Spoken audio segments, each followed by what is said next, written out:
ठीक है, इसको मैं मिटा रहा हूँ ऊपर से।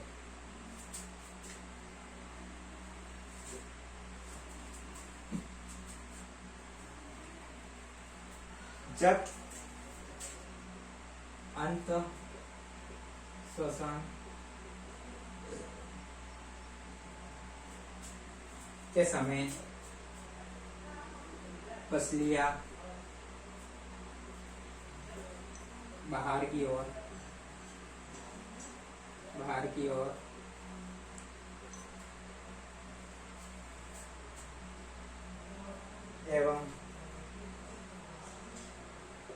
एवं डायफ्राम अंदर की ओर गति करता है। क्या करता है? गति करता है। ठीक है, इसके बाद और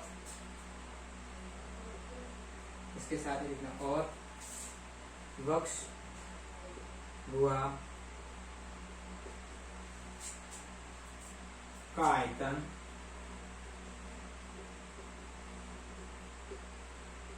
बढ़ जाता है। ठीक है, जब अपन सांस अंदर लेते हैं तो अपने पसलियां क्या होती है? बाहर होती है। जब अपन सांस लेते हैं तो छाती फूल जाती है। ठीक है, यानी कि वो बाहर की ओर निकलने लगती है। ठीक है, इसको डायफ्राम होता है, जो अंदर नीचे डायफ्राम होता है, जैसे ये बाहर की ओर डायफ्राम के अंदर की ओर दब जाएगा। ठीक है, अंदर की ओर गति करेगा। ठीक है, इसके बाद जो वक्ष गुहा होती है उसका यानी कि आयतन बढ़े, जैसे सांस लेके अंदर का आयतन बढ़ जाएगा। जैसे अपन गुब्बारा होता है, गुब्बारा देखा होगा ना सबने, अपन उसको फुलाते हैं। ठीक है, जिसके अंदर जैसे हवा बढ़ता है ये फूल जाता है। ठीक है, और जैसे इसके अंदर हवा बाहर निकलती है क्या होता है? इसका आयतन कम हो जाता है। जैसे इसके अंदर हवा भरेंगे इसका आयतन बढ़ जाएगा, यानी कि गुब्बारे बड़ा हो जाएगा। तो जैसे हवा निकलेगी इसकी हवा इसे निकालेंगे तो गुब्बारे का आयतन जो होता है यानी कि इसकी जो आकार होता है वो कम हो जाता है, और जैसे हवा भरेंगे इसका आकार बड़ा हो जाएगा। इस तरह से है। जब हम सांस अंदर लेते हैं तो फेफड़ों का आकार क्या हो जाएगा? एक तो बढ़ जाएगा, बढ़ने के बाद उसके अंदर डायफ्राम होता है, इसकी गति जो होता है वो अंदर की ओर दब जाएगा। ठीक है, इसके बाद जो वक्ष गुहा आती है यानी कि जो अपनी छाती होती है वो फूल जाती है। ठीक है, ये होता है। ठीक है, ध्यान रखना। नेक्स्ट लिखो,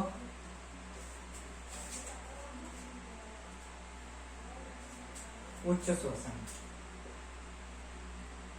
उच्च श्वसन या बाह्य श्वसन भी लिख सकते हैं, बाह्य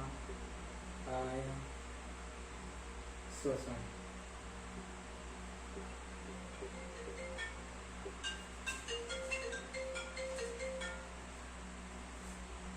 बाह्य श्वसन के समय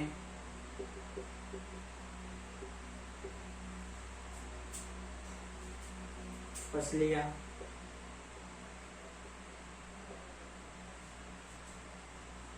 बाहर की ओर अंदर की ओर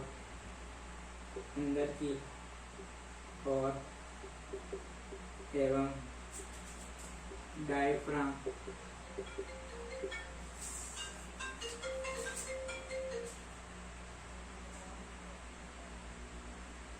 एक मिनट सभी रुकना।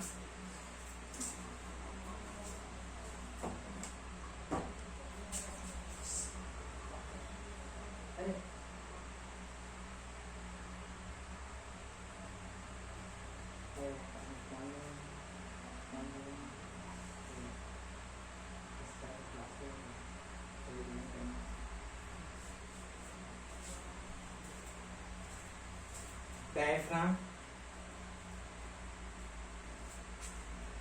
अपनी पूर्व अवस्था में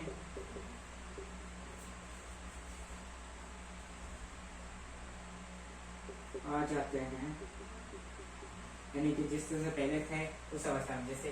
जैसे अंदर सांस लेंगे, ठीक है, पहले सांस ली था उसका आयतन बढ़ गया था। ठीक है, और डायफ्राम का वो अंदर की तरफ चला गया था और वह उसका आयतन बढ़ गया था। इसी तरह इसका विपरीत होता है, यानी कि जैसे पहले अवस्था उसकी बढ़ गई थी तो अब क्या होती है? इसकी कम हो जाएगी, यानी पहले जैसा था वैसा हो जाएगा। ठीक है, ये ध्यान रखना। फेफड़े और फेफड़ों से वायु बाहर निकल जाती है। ठीक है, ये होता है जब अपन उस सेशन में क्या होता है, जब अपन सांस लेते हैं, ठीक है, सांस लेते ही क्या होता है, जैसे सांस लेंगे तो पहले वाली जो स्थिति थी वैसे ही वापस हो जाएगी। कहने का मतलब ये होगा कि जैसे पिछला पहले से श्वसन लिया था तो फेफड़े जैसे बढ़ गए, उसी तरह इसके विपरीत हो जाएगा। जैसे कि पछले अंदर की ओर प्रवेश करेगी, डायफ्राम होता है जो अपनी पूर्व अवस्था में जैसे पहली अवस्था में था उस तरह से आ जाएगा, और फेफड़ों से जो भी वायु थी वो वापिस निकल जाएगी। ये होता है अंतर श्वसन और बाह्य श्वसन।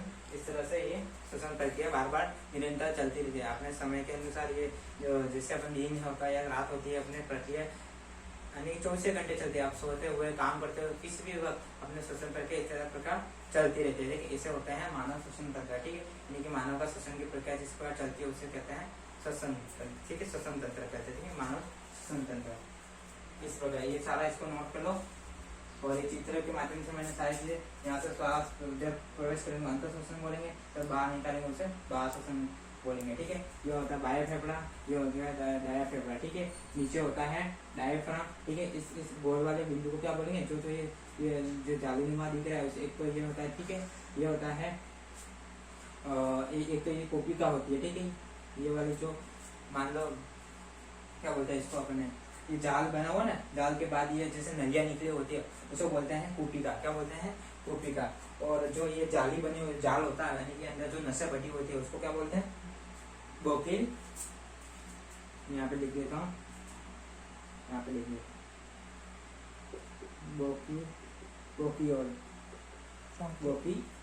ठीक है, ये मैंने पहले भी लिखा था, अभी बता रहा हूँ। इस जाल होते हैं अपने शरीर के अंदर जो नसें बढ़ती है, ठीक है, यानी कि तुमने जालिया भी पैर की जड़ें देखी होगी किस तरह से बढ़ती है जमीन के अंदर, उसी तरह अपने शरीर के अंदर जो फेफड़ों के अंदर जैसे नलियाँ बढ़ती है, ठीक है, सांस नली बढ़ती है, जो अंदर श्वसन नलियाँ, तो वो अलग अलग भागों में बढ़ती है। उसके माध्यम से ऑक्सीजन रक्त के माध्यम से सभी शरीर के अवयव तक पहुँचाते हैं। ठीक है, तो ये यहाँ पे जो भी ऑक्सीजन जो कार्बन डाइऑक्साइड है वो नलियों के माध्यम से उनका शुद्धिकरण होता है, यानी कि रक्त आता है, रक्त के अंदर ऑक्सीजन और CO2, ये अगले वाले अपने रक्त का परिवेशन बने उसमें सारी चीजें हैं, तो उसमें सारे डिटेल से समझाऊंगा। ठीक है, इसके बाद ये कोपिका होती है, जो गोल गोल नलियाँ होती है ना, ये तो उसको बोलते हैं बाहर वाला भाग को बोलते हैं कोपिका, और जो जाल होते हैं उसको बोलते हैं बोकियोल। ठीक है, बोकियोल बोलते हैं। ये सारा श्वसन तंत्र है, उसके बारे में मैंने डिटेल से समझाया।